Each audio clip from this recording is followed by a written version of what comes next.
The Roman legal system was renowned for its strict and often brutal punishments. During the time of Jesus, Rome maintained order through a hierarchical judicial process. Crimes against the state, such as rebellion or treason, were met with severe penalties. Courts were presided over by magistrates who had the authority to impose death sentences.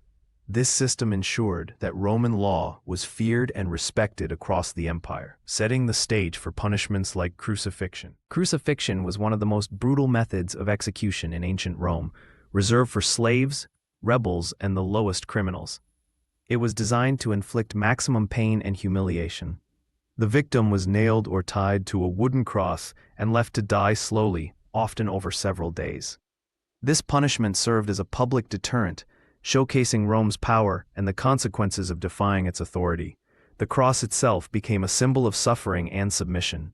The crucifixion process began with a severe flogging, weakening the victim before the actual execution. The condemned was then forced to carry the crossbeam to the execution site, often a public road or hill.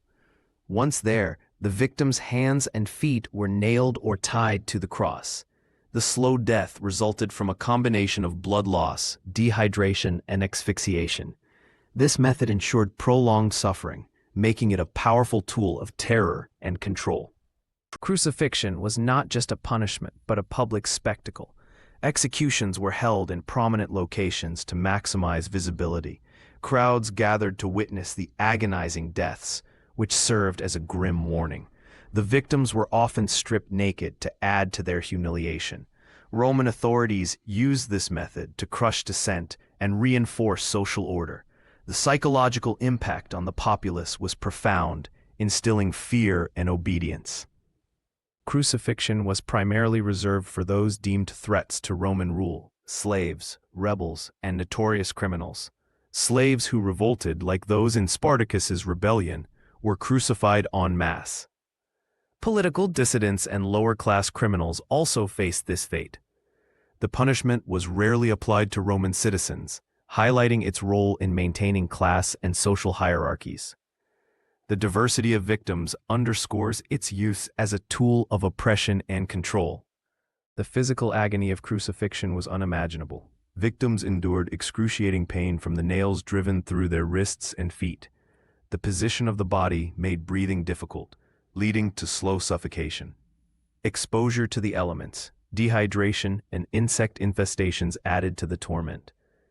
Death could take hours or even days, with some victims surviving longer if their legs were not broken. This prolonged suffering was intentional, maximizing the punishment's deterrent effect. After death, the bodies of the crucified were often left on the cross for days as a further warning.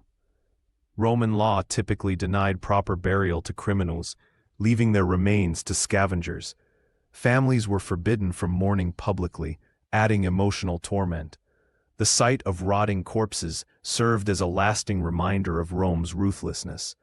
This practice reinforced the social stigma associated with crucifixion, ensuring its victims were remembered in infamy. Crucifixion's historical significance is deeply tied to the execution of Jesus Christ, which transformed the cross from a symbol of shame to one of redemption.